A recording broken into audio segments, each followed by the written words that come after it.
आज पूरा देश भारत रत्न और पूर्व प्रधानमंत्री स्वर्गीय अटल बिहारी वाजपेयी की 101वीं जयंती मना रहा है। इस खास मौके पर महाराष्ट्र के नागपुर में एक भव्य नजारा देखने को मिला। मौका था अटल दौड़ 2025 का, जहां हजारों की संख्या में युवाओं और बच्चों ने हिस्सा लेकर इस सुबह को जोश से भर दिया। मंच पर केंद्रीय मंत्री नितिन गडकरी मौजूद रहे, जिन्होंने हरी झंडी दिखाकर इस दौड़ की शुरुआत की और भारत माता की जय और वंदे मातरम के गगनभेदी नारों के साथ नागपुर की सड़कें गूंज उठी। ये दौड़ न केवल फिटनेस का संदेश दे रही है, बल्कि नई पीढ़ी को अटल जी के महान विचारों से जोड़ने का एक सशक्त माध्यम भी बनी है। छटेगा, सूरज आएगा, खिलेगा और कमल खिलेगा, और उनकी भविष्यवाणी सच साबित हुई और अटल बिहारी वाजपेयी देश के प्रधानमंत्री बने। पर देश के प्रधानमंत्री बनने के बाद पार्लियामेंट में पहली बार बनने का 15 दिन में सरकार चली गई, और जब पार्लियामेंट में लोग बिजली के, आजकल तो नगर सेवक हो या वो सब लोग बोलते पैसा, हिम्मत करो, मैं अनुभव सब कर चुका हूं, सब बांट चुके हैं, सब खिला चुके हैं, सब दे चुके हैं, ये बेकार है, इससे कुछ नहीं होता। और समझने के लिए वक्त लगता है, और मुझे मालूम है मैंने बताने के बाद भी आप समझोगे नहीं, क्योंकि आदत से मजबूर है।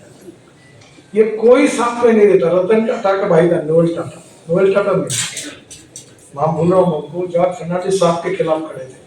अब टाटा के पास कम पैसे, वो हार गए चुनाव, और टैक्सी ड्राइवर उनके यूनियन के लीडर थे जॉर्ज फर्नांडिस, चुनाव जीत गए टैक्सी, सरका पाटिल हार गए थे।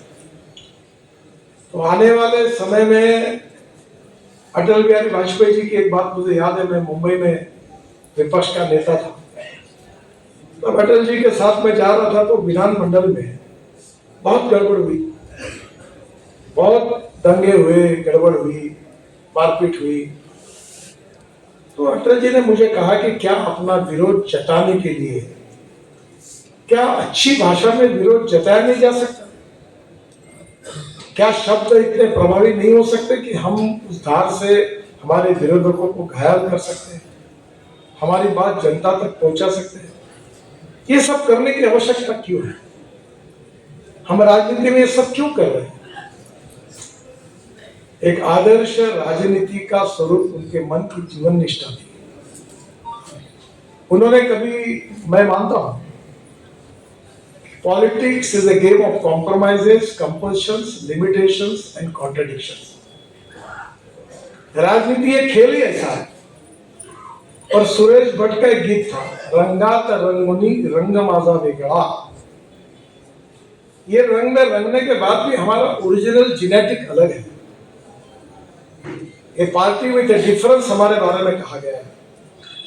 ये कार्यकर्ताओं की पार्टी है, ये पति पत्नी की, पिता पुत्र की, परिवार की पार्टी नहीं है।